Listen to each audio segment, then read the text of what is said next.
Hilchos Shabbos, Perek Shnayim ve'Esrim, the laws of Shabbos, chapter 22. Yesterday we began a new section in the laws of Shabbos, where the Rambam, after delineating the biblical obligations of all the 39 types of labor, he began a list of the rabbinic injunctions that are related to the 39 melachot. They're called shvut. Shvut means things that we do in order to enhance our rest on the Shabbos. We stay away from things that look like or could lead to one of the 39 primary categories of labor, and these are all by rabbinic decree. Yesterday we examined the rabbinic decrees related to the first 10 out of the 39 melachot, and today the Rambam will deal with another 7. Although it's quite interesting that yesterday we did the first 10 in order. If you look at the list of the 39 melachot in chapter 7, it actually follows the first 10 in order. The 7 that we deal with today are not in order. They skip around. Some melachot, I guess the Rambam didn't have any specific rabbinic decrees related to those melachot, and he only brings the ones that have shvut, that have rabbinic decrees associated with them. So here we go. We begin with the melacha of afiyah, of baking. Baking includes cooking, and we're going to learn about the rabbinic injunctions that were made against things that look like cooking and things that could lead to real cooking and baking. Ridiyat hapat, says the Rambam, let's talk about removing bread from the oven. Today we have fancy ovens, we bake bread in simple ways. In the olden times, we talked about this earlier in the beginning of the laws of Shabbat, they had special ovens that were kind of diagonal in shape, and the dough that they would use for bread would actually be stuck to the walls of the oven. It would bake on the walls of the oven, and it had to be removed in quite a fancy way with a tool that we kind of recognize. Oh, it's not coming up in the picture, but it's kind of flat. A flat little finger with a handle coming out, you stick it into the oven and you remove the bread. They use it till today for matzah baking. If you go to a matzah bakery, you can see it there. And that's called ridiyat hapat, removing the bread from the oven in that way. It's a little bit of an art. It's a little bit of a, you have to be a professional to be able to do it. So the Rambam says ridiyat hapat, removing the bread from an oven, afal pisha eina malacha, even though it isn't an actual labor, asru ota chachamim. The sages forbade it, shema yavo le'efot, perhaps you're going to come to bake. Hamadbik pat betanur mi ba'od yom. If somebody sticks bread into the oven while it's still day, the kadash alav hayom, and boom, Shabbos sets in on him. Matzil mimena mizon shalosh seudot. Even though now on Shabbos, technically, you're not allowed to anymore by rabbinic decree remove the bread, but because you're going to need to have food for 3 meals on Shabbos, and you began the baking process before Shabbos, matzil mimena mizon shalosh seudot, you can save from this bread enough food to feed you for 3 meals. Ve'omer la'achirim bo'u v'hatzilu lachem. You can offer others the chance and say, hey, you guys come, take some bread from the oven here, and get yourself some free bread. Even though removing the bread is not considered to be work, kishahu matzil, when you are saving the bread from the oven, lo yirdeh b'mirdeh, you should not use this tool designated for it, which for some reason my computer is not bringing up, ela besakin, rather you should use a regular knife, kedei l'shanot, to do it a little bit of a change, as we've seen already a couple of times in these halachot. When you do certain melachot that you have to do on Shabbos, or certain forbidden things that you have to do on Shabbos, do it with the change, so you're not doing it in the official way of committing this labor. Halacha bet, mipnei asru chachamim likanes b'merchatz b'Shabbat. We know the sages forbade us from taking a bath, a proper bath, on Shabbos. Why did the sages forbid us from entering a bathhouse on the Shabbos? Mipnei habalanin, because of the water bathhouse attendants. Shayu mechamin chamin b'Shabbat. They used to actually heat up water on Shabbos. Ve'omrin me'erev Shabbat huchamu. And they said, the water was heated up before Shabbos. You guys can come in, no problem. Lefichach gazru. Therefore, the rabbis decreed, a person should not go into a bathhouse on Shabbos, even just to use the sauna, not to use the hot water, just to sweat. The gazru, they also further decreed, a person should not wash his entire body in hot water, even if for sure, there's no doubt, even if for sure you heated up the water before Shabbat, you cannot use it. But just to wash your face, hands, and feet, mutar, that's allowed. When is this said? If we're talking about things that were heated up by fire, because then there's a decree that we should worry that it will lead you to enter into a bathhouse. But if we're talking about natural hot springs, like the hot springs of Tveria, where they cannot be confused with fire-based cooking, such hot water is allowed to be used to wash one's entire body. If one finds hot water in caves, we cannot bathe ourselves in those hot waters, because the cave has vapor in it. It's an enclosed area. The heat is rising and it's causing vapor. V'yavo lidei ze'ah, that'll lead you to sweat. V'nimtzet kimerchatz, thus resembling a bathhouse, and it will be like as if you entered a bathhouse on Shabbos, which is forbidden. Halacha gimel mitchamem adam keneged hamedura. A person can warm himself by a bonfire on Shabbos, v'yotzeo mishtatef kol gufo b'tzonen, and then leave the area where he was warming himself up and wash his entire body in cold water. Aval eino mishtatef kol gufo b'tzonen u'mitchamem keneged hamedura. You can't do the opposite. You can't first wash yourself in cold water and then go heat up next to a fire. Because you're going to evaporate the water that's on you by the fire's heat. And when in the process of the evaporation, the water that's on you will heat up. And it'll be as though you're washing your entire body in hot water. One who directs a duct of cold water into a spring of hot water, or like a pool of hot water, even into the hot springs of Tveria, your act is considered as though you've heated up the hot water on Shabbos, and the water in turn is forbidden to be used for washing or for drinking. So as though you did a malacha with it, you did labor. A person can bring a jug of water and put it in the direction of the bonfire, not with the express intent of heating them up, just to lower their coldness. You can also put a jug of oil, a flask of oil, next to a bonfire so it should a little bit get lukewarm, not that it should get actually hot. A person can wash his hands with water or his hands with oil, and warm them opposite the bonfire. That isn't considered like washing your whole body, of course, it's just your hands. But that's provided, that the water on your hand should not get that hot, that were it to touch the navel, the belly of a newborn child, it would get burnt through it. Maybe not even a newborn, a regular baby. The point is, it's hot enough to heat up a baby's stomach. That's too hot. One can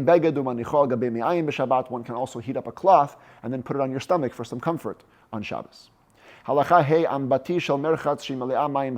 bath in a bathhouse, which is full of hot water, cold water cannot be poured into it. Because the bath is so hot, by pouring the cold water in, you're going to heat up the cold water.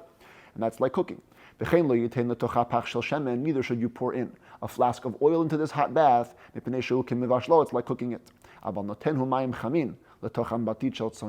you could do is you could put hot water into a cold bath. We're not worried the hot water is going to have an effect on the rest of the cold bath.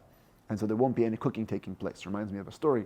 They say someone once asked the previous Lubavitcher Rebbe, how could you take the responsibility of sending out shluchim all over America to forlorn places where there is no minyan, there is no Jewish infrastructure?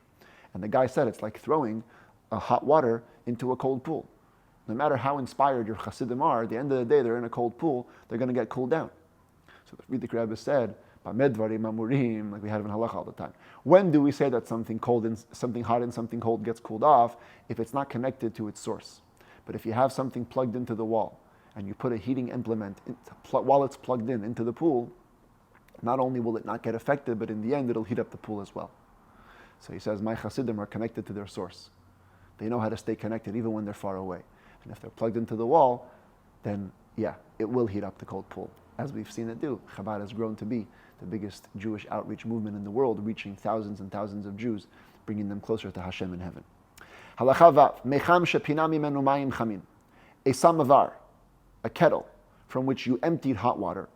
Now, even though the kettle remains hot, mutar liten letocho mayim tzonen kedei lahafshiran. You can pour cold water into this kettle in order to warm them up a bit. You can pour hot water into cold water or cold water into hot water. So long as the hot water isn't in the first vessel. Kli rishon means it's in the vessel upon which it was cooked on the fire. Because we have a principle that the first vessel, the Kli rishon, adds a lot of heat to things that are poured into it. The same thing with a boiling pot. Even though you've taken it off the fire, one cannot pour spices onto it, but you could put salt. The Rambam says the principle is with salt only gets cooked on top of a large fire. As a matter of principle, halacha l'maaseh, we do not pour salt into a kli rishon, even if it's off the fire. You have to pour water the liquid into another vessel, it's a kli sheni. Now with a kli sheni, and in some cases even a kli shlishi, you might need a third vessel, then you can pour salt into it. But the Rambam says you need to have the pot on the fire for salt to cook. One can assume that the Rambam was referring to thicker salt, in fact. If you poured the cooked dish from the pot into a bowl, even though the food is boiling in the bowl, one can still pour spices onto the food in the bowl, because once you're in a second vessel, the sages had a rule, the second vessel doesn't do the act of cooking as much as it does the first one. It cools down. The walls of the second vessel cool the food down. Because the second vessel does not cook. As a matter of principle, halacha l'maaseh, definitely according to the Alter Rebbe and the custom of Chabad, that's only if it's a liquid. A liquid in a second vessel can have spices poured into it. But a davar gush, something which is a solid, you cannot pour spices onto it, even in a kli sheni, because it retains its own heat. The whole idea of the kli sheni is that the walls of the second vessel cool down the stuff in it. But the solids retain the heat in and of themselves. And so you cannot pour spices on a davar gush, even if you pour it over.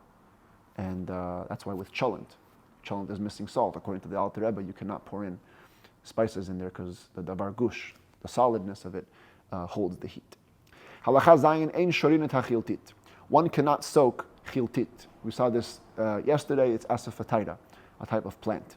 You cannot soak it. It was used for herbal mixtures. Bein b'poshrin, bein b'tzonen, whether in warm water or in cold. Aval shoreh oto b'toch hachometz, but you could soak it into vinegar. V'im shatau b'yom chamishi v'shishi, if you've already drunk the herbal mixture which you've created from this asafoetida on Thursday and Friday, harei zeh shoreh b'shabbat b'tzonen, you can continue to soak it on Shabbos in cold water. Umanicho b'chama ad sheyecham, and then leave it in the sun to heat up, v'shoteh, and then drink it hot. Kedei shelo yechaleh im pasak milishtot, so you shouldn't get sick on account of stopping to drink. Apparently this remedy had to be drunk for a number of days in a row. If you've already drank it for 2 days before Shabbos, then we allow you to keep drinking it on Shabbos by this kind of workaround where you put it in cold water, then you heat it up by the sun. Halacha chet, davar shenitbashel kodem haShabbat. Something was fully cooked before Shabbos, or nishra bechamin milifnei haShabbat, or it was soaked in hot water before Shabbos. Afal pi, shu achshav tzonen, even though now it's become cold. Mutar lishroto bechamin b'Shabbat. One can again soak it in hot water on Shabbat. But something which entered the Shabbos in its cold original state, and never entered hot water, can only be washed with hot water on Shabbat, provided that washing it with hot water wouldn't complete its work. Remember we had earlier in these halachot, the certain types of fish, the flatfish, the Spanish mackerel, but just by washing it with hot water would already cook it. So that wouldn't count for this over here. But if you're talking about something which washing it wouldn't be the gemar melacha, then you can wash it in hot water on Shabbat. Aval en shorin oto bechamin, but you cannot soak it in hot water since it wasn't soaked or cooked in hot water before Shabbat. Halacha tet mutar lahachem b'chama. One can heat food up in the sun. Afal pisha asur lahachem b'toldot chama. Even though we saw earlier in these chapters that you cannot heat things up on things that were heated up by the sun. So if you have hot sand and you pour an egg onto the hot sand and cook it, that's not allowed. But by the heat of the sun itself, that's okay. Because a mistake will not be made from the sun to fire. You don't confuse sun with fire. Once you're dealing with something which was heated up by the sun, well, that you can confuse with something heated up by fire. But the source itself, the fire itself, or the sun itself, you don't mix the two. Therefore, one can put cold water in the sun to heat up. In the same way, you can place a bottle of sweet, pleasant water into a surrounding of not so good tasting water to cool them down. You can also put a dish into a pit in order to guard it. There was some form of primitive refrigeration to preserve it, so that you can do. A person can make a mixture of water, salt, and oil as a little dip. You can dip your bread in it or put it into a cooked food. That's provided that you make a small mixture. But if you're making a lot, asur, that's forbidden. It's like cooking almost. You're doing some of the needs of cooking. You're making this massive dressing. You cannot make strong salt water. Strong salt water is defined as v'hein shnei shlish melach u'shlish mayim. 2/3 salt, 1/3 water. That's too strong, and you cannot make that on Shabbos. It looks like you're making brine, which pickles foods, and pickles in many ways is considered to be like cooking. So that doesn't look good. One can salt an egg on Shabbos, asur. But salting a radish is not allowed, or something similar. It looks like you're actually pickling foods on Shabbos, which is forbidden. As I said before, pickling is forbidden because pickling looks like cooking. But you can dip a radish into salt and immediately eat it, because then you see you're not pickling, you're not doing it for storage. You're literally dipping it in the salt and eating it. You can mix wine and honey and peppers on Shabbos to eat them. But wine, water, oil, and balsam oil, asur, that's forbidden. That's not fitting for healthy people. Yesterday we saw in the laws about medicine that anything which usually wouldn't be consumed by healthy people shouldn't be consumed by you just for health purposes. So this wine, water, balsam oil mixture is considered to be medicinal. The wine, honey, pepper mixture, that's considered to be regular, and that's okay to mix up. And the same applies to all similar things. If you have mustard seed, which was kneaded on Friday already, they used to make a mixture of mustard and egg and make a soft mixture. If it was already kneaded on Erev Shabbat, the next day you can blend it, whether with your hands or with a vessel. You can add honey into it, but you shouldn't beat it. Mix it very strongly. Simply mix it together lightly. Shachalayim, according to many, are cress, type of herbal sprout. Shetrafan me'erev Shabbat, which you mixed already on Erev Shabbat. The next day you can add oil and vinegar and spices to the mixture, which they would make out of this cress. And again, you don't mix it, beat it strongly, you simply mix it into it. If you ground garlic, crushed garlic on Erev Shabbat, the next day you can add it into a mixture of beans. Do not grind it deeply into the mixture, simply just mix it in. Halacha Yud Gimel, we move on to the next malacha, the malacha of gziza, of shearing. So the Rambam talks about the rabbinic injunctions that were made to avoid shearing, or that looks like shearing. Hanotel se'ar migufa adam chayav mishum gozez. We said before in earlier chapters that if you cut hair off a person, you're biblically liable on account of gozez, of shearing. Lefichach, therefore, asur, it's forbidden to do anything which could lead to that, or which looks like that. Asur l'rchotz et hayadayim bedavar shemashir et hase'ar vaday. You cannot wash your hands with something which will surely cause hair to fall off. Like ahala, some say this means aloe, some say it's a different type of pleasant spice which has this cleansing power and gets the hair off. But one can rub his hands together with dirt created from frankincense, va'afar pilpilin, dirt created from peppercorn, va'afar yasmin, dirt created from jasmine, and anything like that. You don't have to worry, perhaps it's going to make some hair fall off, because you're not intending for it. And anything which you don't intend to happen and doesn't have to for sure happen is permitted to do on the Shabbos, as the Rambam said in chapter 1. If you mix two things, one potion will certainly cause hair to fall off, the other won't necessarily. If the majority was the thing which will get the hair off for sure, you cannot rub your hands with it. If not, the majority is something which won't necessarily take the hair off, then it's allowed to use on Shabbos. Halacha Yudalid, asur lir'ot b'mar'eh shel matechet b'shabbat, b'mar'ah shel matechet b'shabbat. One cannot look into a mirror made out of metal on Shabbos, and this is a reference specifically to a metal mirror which has no rim. So this picture is a bit inaccurate. The sides have no rim, the sides were just sharp, rough metal. You might see some loose hairs hanging, and you'll go to the edge of the mirror and use it to cut off those loose hairs. Even if it's set into the wall, you might bend over and remove the hairs. But a non-metal mirror, you can look into it even if it's not set into the wall, even if you're carrying it around. No worry, you're going to pick it up and use it to cut loose hairs. It's not metal. Halacha Tedvav, the next malacha we address is the malacha of libun, of laundering. Literally, it was used to launder wool. But the Rambam says, one who does laundry to regular clothing is also liable on account of malaben. And therefore, and somebody who wrings out clothing, squeezes out clothing, is also liable for melaben because you're doing laundry. Therefore, you cannot stuff a cloth or wadding, a sponge, into the mouth of a wine flask, or something like it, to shut it. Perhaps you're going to come to squeezing. Couldn't find a really good picture, but this is a wine flask, and it's plugged with a piece of cloth. By plugging it with a piece of cloth, you're going to cause some wine to attach itself to it, and you're going to cause the squeezing of this cloth. You also cannot clean with a sponge, unless it has a handle, in which case you're not actually squeezing the sponge. You shouldn't squeeze. You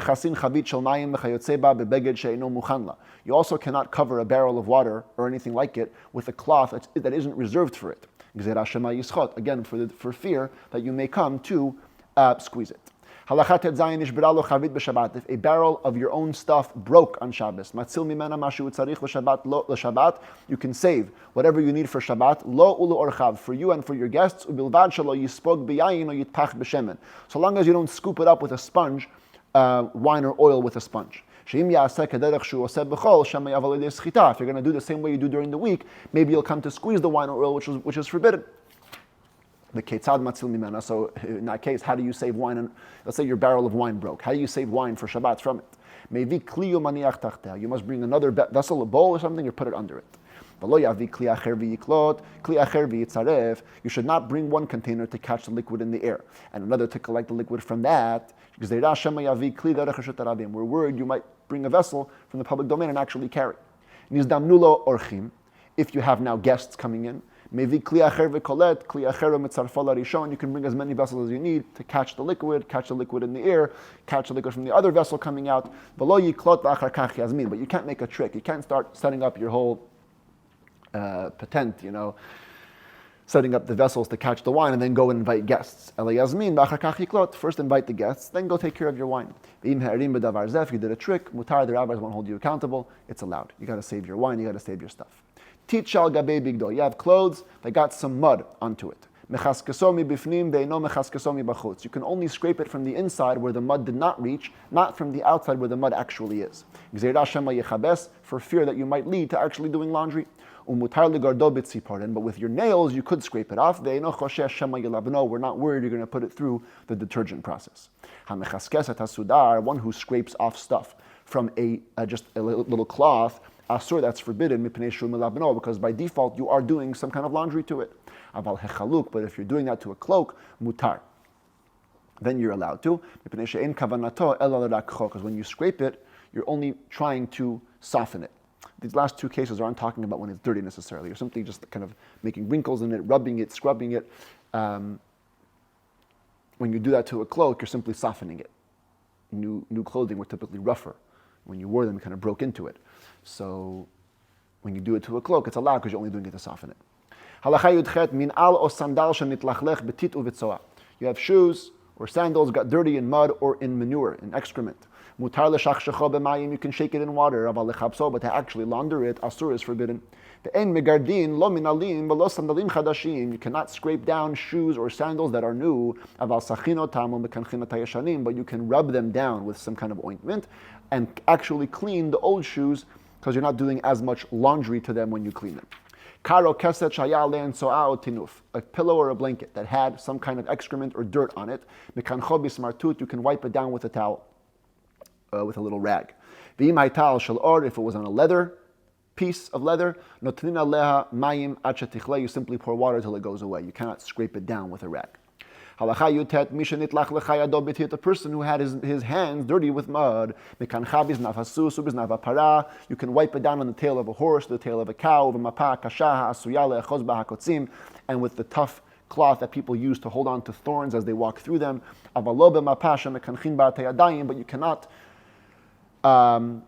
you cannot wipe it down on a cloth that you would use for a hand towel. So you don't do the way you do during the weekday, which might cause you to do laundry to the towel.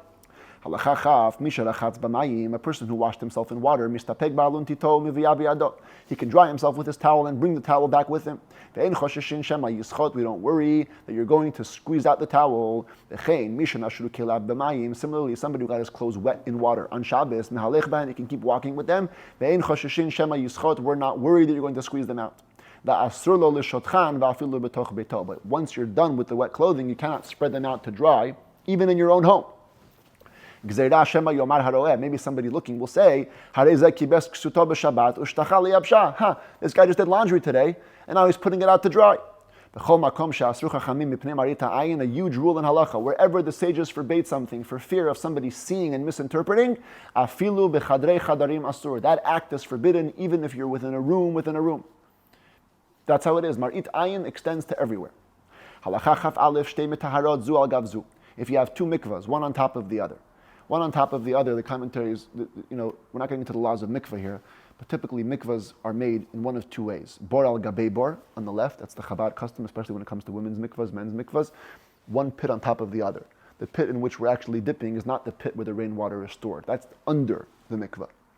Then you have sometimes what's called a bor hashaka, or bor zri, basically bor betzad bor, a pit next to another pit. The pit of rainwater is on the side, and it opens up to the main mikvah by a connection hole from the side. So if you have two mikvahs, one is kind of a little bit higher than the other. It's side to side, more or less, not really one on top of the other. But there's a plug between them that allows one to flow into the other. Take out the plug, you're allowed on Shabbos, take out the plug, and bring the two together. And you can also return the plug to its place. This is not going to lead you to schita because you want to get the water out. When you undo the plug, that means you want to fill up the lower mikvah, or you want to fill up one of the you want the waters to transfer. One can also stuff a drain pipe with cloths, or anything that can be moved on Shabbos, so the water doesn't overflow onto the food or vessels that might be next to this pipe. But we do not plug a drain pipe to direct water to go down into a pit. You might, while you're pushing the plug, squeeze a little bit out because the plug is, after all, soaking in water, and therefore it's not allowed. One cannot make what we call in English pleats on a sleeve. Here you have a sleeve. People used to be very particular about how the sleeves used to look. After they would do laundry, they would sit there meticulously folding over, fold upon fold. So here he calls it to fix the sleeve of clothes, to break them into pieces, pleats or cuffs. The same way you do to clothing on the weekday when you do laundry with them. You also cannot fold laundry on Shabbos, like we do to clothing during the week when we do laundry. But if you did not have any other clothing to change into, then when you take it off, let's say you have one suit for Shabbos. You're wearing it Friday night and Shabbos day. So after you take it off on Friday night, you can fold it so that the next day it'll be nice. So you'll look beautiful in it on Shabbos. But that has to be a new white clothing, which gets quickly dirty and softened. And therefore you can fold it to keep, to retain the beauty of it. If it's more of a thicker clothing, doesn't need the folding, then you should avoid the folding. When you do fold, only one person should do the folding. It's less professional. You have two people doing the folding together, it's going to lead to a more professional fold. Don't do that. That covers the laws of laundering. Now, in the order of the 39 malachot, next came niputz, beating the flax. But the Rambam he skips that one. He goes to the next one. Tzvi'ah. Hatzoveya, one who dies me'avot malachot. That's one of the 39 primary categories of labor. Lefichach asur li'isha ha'avir srak al paneh. Therefore, it's forbidden for a woman to put rouge, makeup, onto her face. It's like dying. The hatofer, the next malacha that Rambam says, sewing. He skips a whole bunch. There's all the malachot of spinning thread and weaving and tying and untying. We skip all those. Apparently there are no specific rabbinic injunctions related to that. Sewing is one of the 39 primary categories of labor. Lefichach, therefore, astur lemalot hakarva hakeset hachadashim bimochin. You cannot fill a new pillow or a new blanket with unprocessed wool or with filling or stuffing, gzeira shema yitpor, because you might come to sew down the other edge of the pillow. But if filling or stuffing fell out of a pre-existing pillow or blanket, you can put it back on Shabbos with no problem. Hakorea, tearing, me'avot malachot, is one of the 39 categories of labor. Lefichach, therefore, misha nistabchu begadav bekotzim, somebody whose clothes got caught in the thorn bushes, mafrishan bitzin'ah mitma'meya kadesh lo yikareya. You can try to separate them if you're in a private area, and take your time so you don't tear it. Of course, if your clothes tore in the process and you weren't being rushed about it, you're not going to be held liable. You didn't have in mind for the clothes to rip. You can also put on new clothing. If they tear, there's no consequence. Either we're referring to, like these holes that used to be in new clothing, and so you just put them on, and by way of putting them on, they tear. Or any new clothes, sometimes there was some loose stuff that can tear easily, and if it tore, it's not a problem. One can crack a walnut while it's wrapped in a cloth. We don't have to worry that perhaps it's going to cause the cloth to rip. Halacha chafhei, we move on to the next malacha of binyan, of building. Hatokea, one who firmly inserts something into another thing, chayav mishum boneh, is liable on account of building.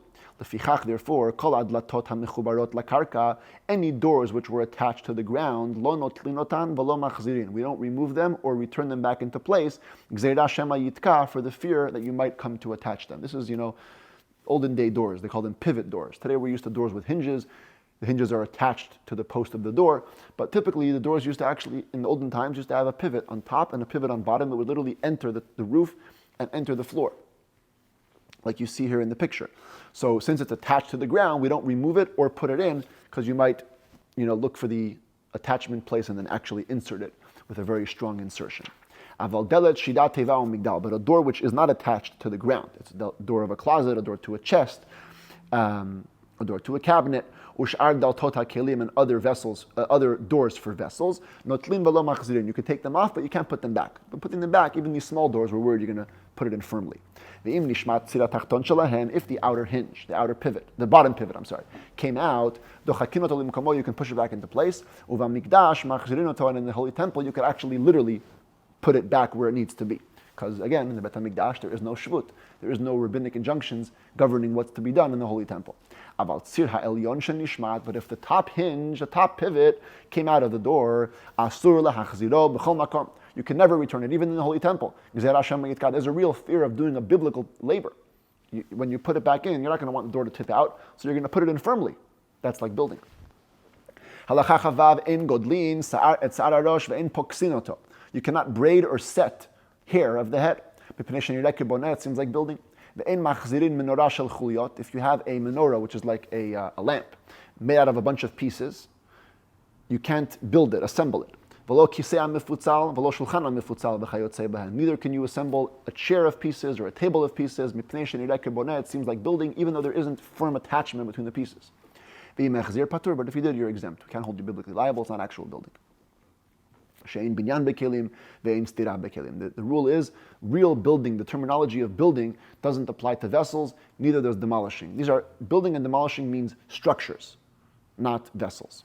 But if even after the assembly it was loose, if there was something made out of pieces, and the pieces came loose, but they didn't get fully disassembled, you can put it back. We cannot adjust the vertebrae of a child's spine, one opposite the other. Again, children many times were born, we had this before, and some limbs dislocated. When you swaddled them or when you realigned them, it would help all their limbs be in the proper way. So part of it, I guess, was adjusting the vertebrae of a child's spine. You cannot do that on Shabbat. It seems like building. Somebody who makes a permanent tent, chayav mishum boneh, is liable on account of building. Lefichach, therefore, ein osin ohel aray lechatchila. You cannot even make a temporary tent. You can't construct a temporary tent you can't construct a temporary tent initially on Shabbos. V'lo sotrin ohel aray, neither should you demolish a temporary tent. Gzeira shema yaseh ol yistor ohel kavua, for fear that you might come to construct or deconstruct a permanent tent. If you made or deconstructed a temporary tent, patur, you are exempt. Umutar lehosif al ohel aray b'Shabbat. You can add, though, if there's a temporary tent that was in place before Shabbat, you can add to its covering. Ketzad, what does that mean? For example, talit shahayta prusa al ha'amudim al haktalim. You have a talis that was meant to be stretched out, a cloak, over poles or over walls. V'hayta krucha kodem haShabbat. And it was wrapped up before the Shabbos, and the plan was to extend it on the Shabbos. Im nish'ar mimena gag tefach matuach, if there was an area of one handbreadth that was already stretched out, one is allowed to extend the rest of it on Shabbos to make it into a huge tent. And the same applies to anything like it. It actually happened, it still happens, still very recently. This is the Rebbe's sukkah in front of 770. They have a little pullover tent for when it rains or snows during Sukkot. And on Shabbos, you can pull that over, so long as on the side, there's one tefach of it that's pulled over, you can pull it over. People have this until today on the East Coast, where it gets very windy on Sukkot. These covers they have, and other types of covers, as long as part of it is extended, one handbreadth before the Shabbos, you can extend the rest of it since it's not permanent. Halacha chafchet ein tolinet hakila. You cannot hang a canopy over a bed. Because under it is becoming a temporary tent. Put the canopy over it and there's like a tent, it's covering. However, you're carrying a chair, you can put down a chair or a bed or a basket, even though under it you're making somewhat of a tent. Nobody makes a tent out of chairs or out of beds. Not a permanent tent, not a temporary tent. Tents aren't made that way. If it's a slanted tent, that its roof is not one handbreadth thick. And even if you were to take the distance of the first 3 tfachim down, the distance now would not be one handbreadth. That's considered to be a temporary tent. And if you make it even initially on Shabbos, you're exempt. Talit kfula, a folded talis, that had cords hanging from its ends, and it was supposed to hang from them on Erev Shabbat. It was supposed to hang from them, and these cords were hung on Erev Shabbat. Mutar lin tota, umutar lefarka, you can spread it out and you can fold it up. Same with the curtain. The idea being that it was partially spread out before Shabbos, so you can continue to spread it whatever way it goes. Halacha lamid kilat chatanim, the groom's canopy. She'ein begaga tefach ve'ein bepachot mishlosha, samuch legaga rochav tefach. It doesn't meet the requirements of a tent. Its roof isn't one tefach. Even when you go 3 tefachim down, it doesn't reach the width of a tefach. This is my primitive picture of it. It's not the exact thing, it's not fully accurate, but it would go like that. The canopy would go sloped all the way, but it was meant for, there was a specific purpose. It was used for grooms. Since it's meant for that, mutar lin tota umutar lefarka, you can spread it, you can take it apart. So long as it isn't hanging one handbreadth over the bed, then it's creating a tent over the bed. Pekak hachalon, a window plug. They used to have pieces of wood or material the size of a window or a window curtain, and you would plug it in to cover the window before the days of shades and blinds. If it's meant for that purpose, even though it isn't attached to the wall or hanging from the wall, you can stuff the window with it because it's meant for that. It's not making a new tent. People make a hat for their heads. And it has a brim around it. And it's meant to make a shade over your clothing. Yeah, massive sombreros. Mutar lelovsho, you can wear it on Shabbos, it's not considered to be a tent. But if you would take the cloth over your head or over your face and actively make it like a tent, and it was tied down tightly to your clothing, to your head. And the brim was tough. It had a hardness, like a roof. Asur, that's forbidden, because you are constructing a temporary tent.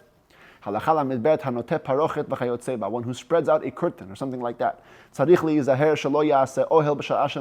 He must be careful not to make a tent when he spreads it out. Therefore, if it was a big parochet, you must have 2 people operating it so they can hold it up straight the entire time. It never becomes a tent. But one person, asur, it's forbidden because we're worried he might bend it over and it might become a tent while he's hanging it. If it was a canopy, a bed had a roof, we do not have even 10 people assemble it. It's impossible that at one point it's not going to raise itself from the ground, the requisite amount, to make it into a temporary tent, which is forbidden. A cloth that you're using to cover the entrance to a barrel, the opening to a barrel. Never cover the entire barrel, you're making a tent. What you should do is, you should cover a little bit of the mouth. If somebody is using an Egyptian basket to strain wine, as we saw yesterday, make sure that there's not a distance of a handbreadth between the bottom of the basket and the vessel that you're pouring the wine into, so that you don't make a temporary tent on Shabbat. Rather, you should have the basket dipped in a little bit lower, and then the wine goes straight into the bowl with less than a tefach, so it doesn't become a tent on Shabbat.